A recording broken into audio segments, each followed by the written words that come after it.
I love whitewater kayaking. It's such a blast.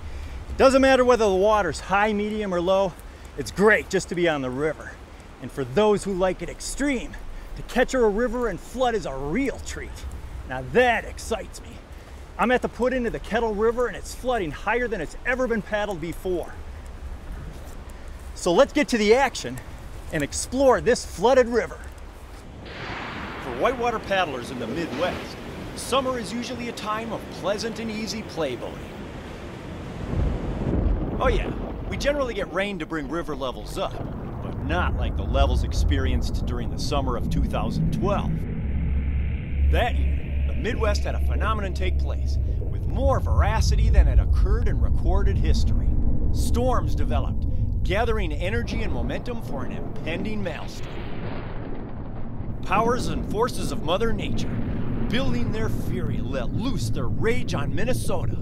The subsequent deluge swept through, dumping a torrent of rain, swelling rivers well beyond their banks. At its peak, high water lured a few intrepid paddlers to the Kettle River, satisfying an impassioned craving, giving them just what they sought. Water, in the form of adrenaline-pumping, action-packed whitewater.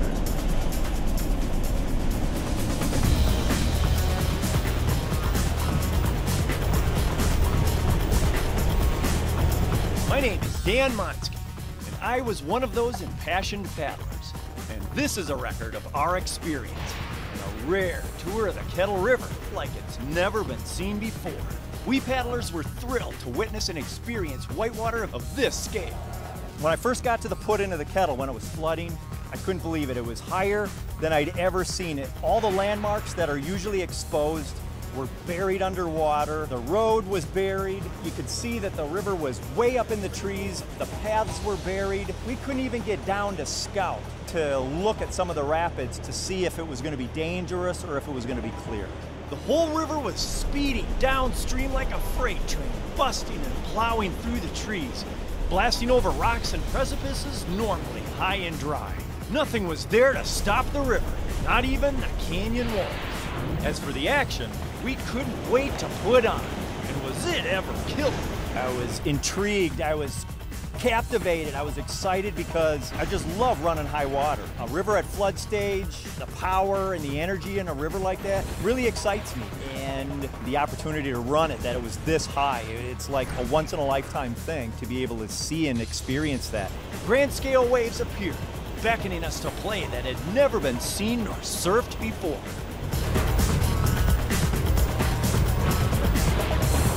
It was surreal how high the water was, and the scale of the waves and holes, oh man, big and powerful.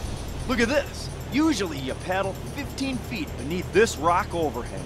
At this level, I was right next to it. Familiar landmarks such as tall, distinctive rock features in the canyons were dwarfed and obscured by the deluge. This one, named Hell's Gate, usually looks like this. But at high water, there was nothing there. Riverbanks and other features along the river were buried. One named Wolf Creek Falls, usually a significant drop, was just a tiny crease in the river. And the takeout at Robinson Park, which always has been high and dry, even at regular high water, was buried deep underwater and resembled a lake at a park.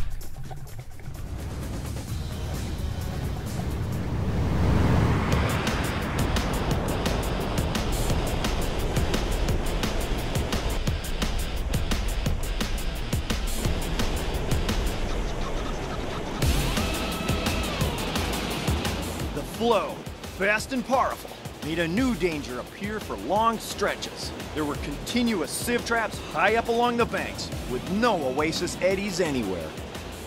The river just plowed downstream like a tsunami. The safest place for us to paddle was right down the gut of the rapids, avoiding eddies. But if any of us had been offline, even just a few feet, potential disaster awaited in the turbulent maw along the sides, where there used to be boulder piles and rocky canyon walls.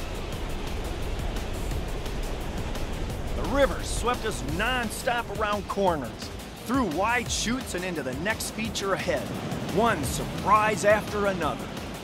Paddling a flooded river makes you realize at that level, it no longer retains its normal character. If it's a drop pool river, the pools are moving downstream like an avalanche along with the rest of the river. It's a completely different, unfamiliar place. For safety and personal awareness, there is something else different about paddling a flooded river that is good for the unfamiliar to know. If you're thinking of running a river when it's in flood stage, you better be a top-notch expert, because for the most part, you're on your own when you're running the river. You're a bunch of paddling buddies that put on at the same time, but with all of what's going on in the river, you may not be able to help them, they may not be able to help you. Any kind of river feature is exponentially larger and potentially more dangerous than it is at a normally run level. You gotta be able to get out of trouble, you gotta be comfortable in features like that and feel confident and competent that you can make it through this and that you got good judgment. Under conditions like this, paddling a river is sacred territory. There are very few boaters willing to venture into that kind of danger. Because of this, the experience creates a boater's bond, one of trust, respect, and reverence between those passing through such a rite of passage together. The entire high water river experience was one of awe and wonder at how much a familiar playground can change. One of the most astounding, exciting, and impressive aspects of the run was the scale of the water in the rapids.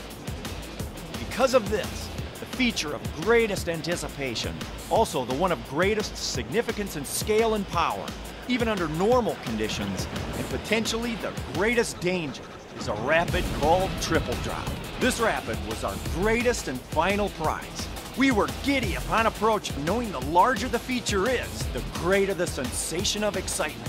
For those unfamiliar with this drop, the river spreads out among two islands, offering three distinctively different and separate channels. Normally, when the river is high enough to run this section, the options can be a little intimidating with a variety of possibilities and expected results. But at this level, all features are huge, powerful, intimidating, dangerous, and fast.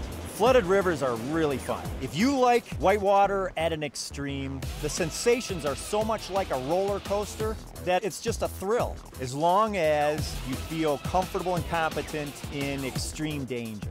With all of us having run the river clean so far, and feeling lucky to see it this high compared to other high water levels, we were elated upon approach, knowing a feature like this will give us an intoxicating sensation of excitement. We blazed on to finish the ride for an exciting end to an incredible day on the Kettle River.